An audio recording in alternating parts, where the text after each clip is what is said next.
नमस्कार, मैं हूं मोनिका जायसवाल और आप देख रहे हैं इंडिया न्यूज।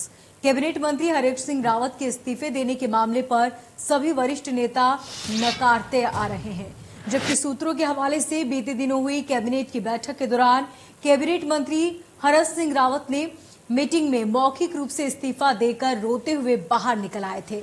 हालांकि इस बात की आधारिक पुष्टि अब तक नहीं हुई है कि कैबिनेट मीटिंग के दौरान मंत्री हरीश सिंह रावत ने कोटद्वार में मेडिकल कॉलेज बनाए जाने का मामला उठाया था, जिसके बाद वो फिर बाहर चले गए।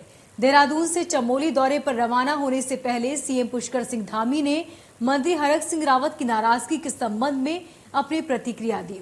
सीएम धामी ने सीधे शब्दों में कहा कि हर जनप्रतिनिधि के सामने अपने इलाके के विकास का दबाव होता है। नाराजगी जैसी कोई बात नहीं है, मिलजुल कर बात करके मामले को सुलझाया जाएगा।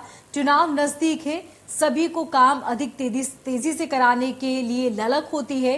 तो वहीं भाजपा प्रदेश अध्यक्ष मदन कौशिक ने भी हरीश सिंह के इस्तीफे की बात को सिरे से नकार दिया।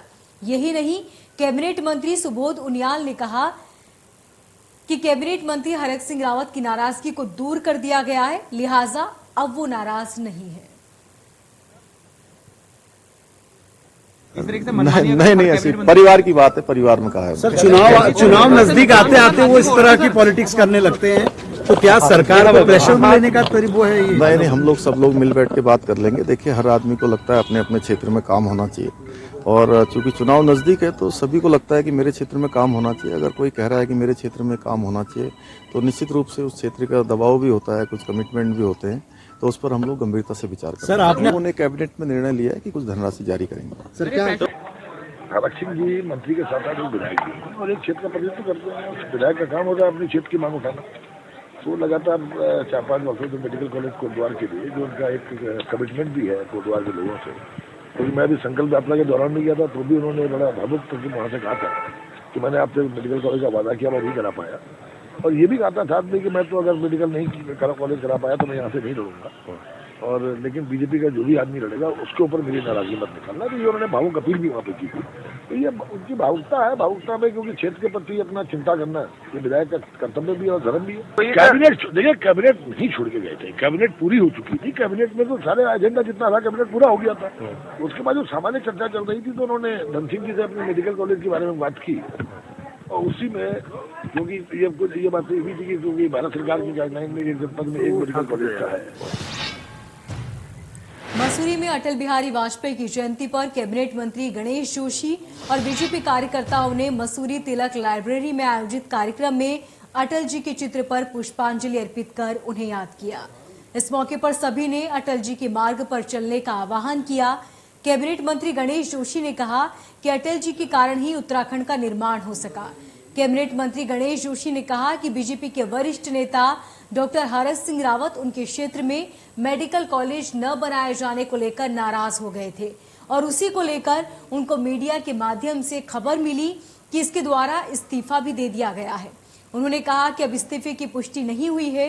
उन्होंने हरीश रावत पर भी तंज कसते हुए कहा कि मुख्यमंत्री रहते हुए भी वो 2 विधानसभाओं से हार गए थे, जिससे साफ है कि प्रदेश की जनता उनको नकार चुकी है।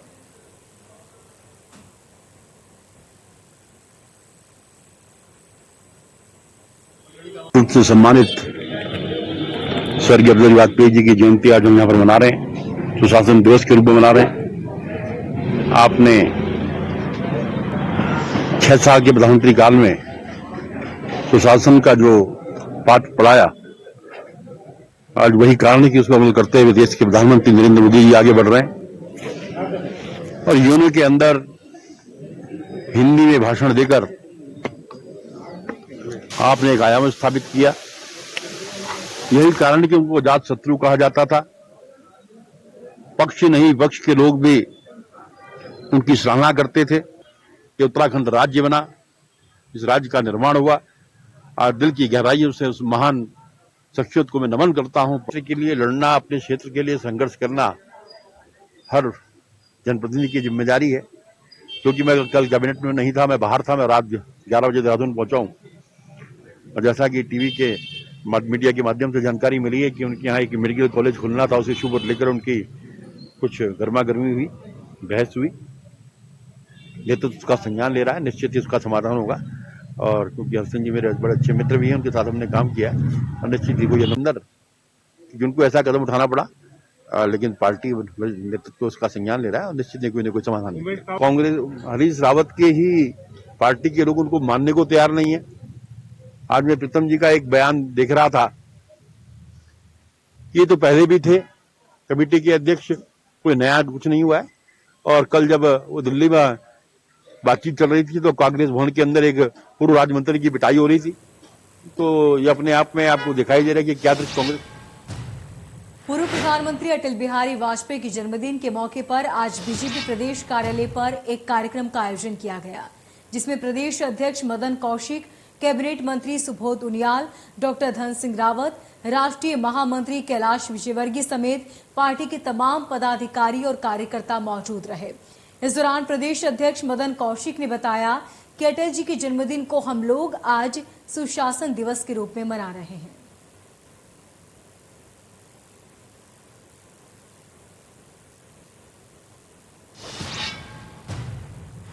वहीं दिल्ली में आपकी विधायक आतिशी ने प्रेस कॉन्फ्रेंस की। आपकी वरिष्ठ नेता और गोवा के प्रभारी है आतिशी। शिक्षा के क्षेत्र में दिल्ली में किए गए हैं आप विधायक ने काफी बदलाव। उन्होंने कहा कि उत्तराखंड दौरे के दौरान महिलाओं की समस्या को लेकर जानकारी जुटाई गई है। राज्य आंदोलन में मुख्य भूमिका निभाने वाली महिलाओं और युवाओं की स्थिति बेहद खराब है। पिछले 21 साल में हालात बद से बदतर हो चुके हैं। 21 साल में 10 साल बीजेपी और 10 साल कांग्रेस की सरकार रही। 21 साल में उत्तराखंड को 11 मुख्यमंत्री मिले। वहीं काशीपुर के सरकारी स्कूल को देखकर आंखों में आंसू आ जाते हैं। तो आतिशी ने ये बड़े बयान दिए और इसके साथ ही उन्होंने कहा कि 21 सालों में उत्तराखंड में कोई विकास नहीं हुआ, जबकि यहां पर बीजेपी और कांग्रेस दोनों की ही सरकारें रहीं, लेकिन हालात आज भी बद से बदतर बने हुए हैं। शिक्षा के क्षेत्र में दिल्ली ने काफी बदलाव किया है। महिलाओं की समस्याओं को लेकर यहां पर जानकारी जुटाई गई है और इसी के साथ उन्होंने कहा कि जिस तरीके के काम दिल्ली में किए गए हैं उसी तर्ज पर उत्तराखंड में भी काम किए जाएंगे। लेकिन आज की जो हालात हैं, जो स्कूलों की स्थिति है, उसे देखकर आंखों में आंसू आ जाते हैं। तो आपकी वरिष्ठ नेता आतिशी ने उत्तराखंड को लेकर बड़ा बयान दिया और कहा कि उत्तराखंड की स्थिति आज बद से बदतर है। आपको बता दें कि देहरादून पहुंची थी आतिशी। इस दौरान उन्होंने बयान दिया और इसी के साथ उन्होंने कहा कि हालात अच्छे नहीं हैं। महिलाओं से मिलकर जानकारी ली है, उनकी समस्याओं को भी जाना है। तो बड़ी और अहम जानकारी आपको बता रहे हैं। आतिशी ने कहा कि काशीपुर के सरकारी स्कूलों को देख आंखों में आंसू आ जाते हैं। राजनीति है, जो अभी तक नेता हैं, एमएलए हैं, उनका एक मॉडल है नेताओं का विकास। उनका मॉडल ये नहीं है उत्तराखंड का विकास। उनका विकास कैसे हो सके, भाजपा और कांग्रेस की नेताओं को सिर्फ यही चिंता है। ये याद रखिए, ये यही नेता हैं, चाहे हड़क सिंह रावत हो, चाहे प्रीतम सिंह हो, चाहे अपने हरीश रावत जी हो। ये इस बात पे आवाज नहीं उठाते हैं कि महिलाएं प्रसव पीड़ा से उनकी मृत्यु हो जाती है। वो इस बात पे हाथापाई नहीं करते हैं कि हमारे बच्चों के पास बैठने के लिए टेबल चेयर नहीं है। वो इस बात पे आवाज नहीं उठाते हैं, इस बात पे हाथापाई नहीं करते हैं, इस बात पे ट्वीट नहीं करते हैं कि उत्तराखंड के युवाओं के पास पढ़ने के पास रोजगार भी नहीं है। लेकिन उनकी लड़ाई सिर्फ एक चीज की है, अपनी कुर्सी की लड़ाई, अपनी टिकट की लड़ाई, अपने सीएम पद की लड़ाई, अपने मंत्रालय की लड़ाई और मुख्यमंत्री बनने की लड़ाई। और यही कारण है कि 21 साल हो गए हैं उत्तराखंड को राज्य बने, लेकिन 21 साल के बाद भी उत्तराखंड के लोगों को कुछ नहीं मिला। आज भी उत्तराखंड की महिलाएं प्रसव पीड़ा में अपनी जान दे देती हैं। आज भी उत्तराखंड के सरकारी स्कूलों में बच्चों की पढ़ाई लिखाई का कोई इंतजाम नहीं है। आज भी उत्तराखंड के युवाओं को पढ़ने के बाद पलायन करना पड़ता है, उत्तराखंड छोड़ के जाना पड़ता है। अगर उन्हें नौकरी चाहिए तो वो सिर्फ इसीलिए है क्योंकि भाजपा और कांग्रेस के नेताओं को सिर्फ अपने विकास की चिंता है, उत्तराखंड के लोगों के विकास की चिंता नहीं। बीजेपी के राष्ट्रीय अध्यक्ष जेपी नड्डा कल देहरादून आ रहे हैं। आगामी चुनाव के मद्देनजर जेपी नड्डा का ये दौरा काफी महत्वपूर्ण माना जा रहा है। इस दौरे के दौरान नड्डा पदाधिकारियों के साथ कई बैठकें करेंगे।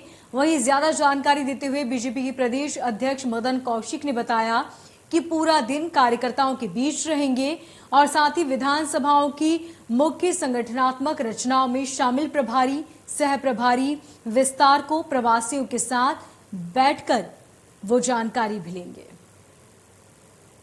अध्यक्ष जी कल आएंगे, पूरे दिन हमारे मध्य में रहेंगे। विधानसभाओं के प्रमुख जो हमारी संगठनात्मक रचना है, उस संगठनात्मक रचना में जो हमारे प्रभारी हैं, सह प्रभारी हैं, हमारे विस्तारक हैं, हमारे प्रवासी हैं, इन सभी के साथ बैठकर विधानसभा के आधार पर हम लोग चर्चा करेंगे, बातचीत करेंगे। अन्य भी बैठकें हैं, संगठनात्मक जो बैठकें होती है उन पर भी हम सब लोग चर्चा करेंगे। राष्ट्रीय अध्यक्ष वहीं नेता प्रतिपक्ष प्रीतम सिंह ने हरक सिंह प्रकरण में कहा कि हरक सिंह रावत राज्य के एक वरिष्ठ नेता है और उनकी अपनी ही सरकार में उनकी बात को कोई तवज्जो नहीं दे रहा, जो गंभीर विषय भी है। प्रीतम ने कहा कि कई महीनों से हरक सिंह रावत अपने क्षेत्र में मेडिकल कॉलेज की मांग कर रहे थे, लेकिन उनकी बात को सुना ही नहीं जा रहा। ऐसे में नाराजगी तो स्वाभाविक बात है। नेता प्रतिपक्ष ने यह भी कहा कि राजनीतिक दल होने के नाते हमारी बातचीत होती रहती है।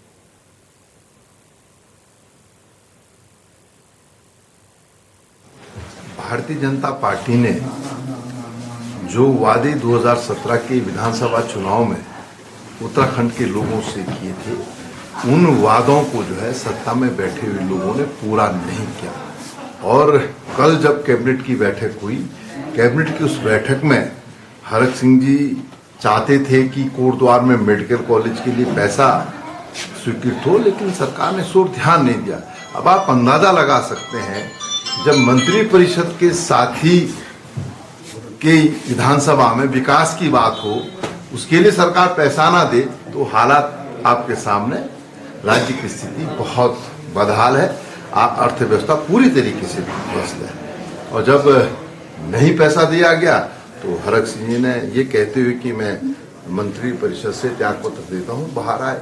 अब आपने कहा कि मेरे संपर्क में नहीं है। मैं तो कल दिल्ली था और दिल्ली से आया तो रास्ते में ही पता चला कि हरक सिंह जी ने जो है क्या किया। मुझे दीजिए इजाजत और देखते रहिए इंडिया न्यूज।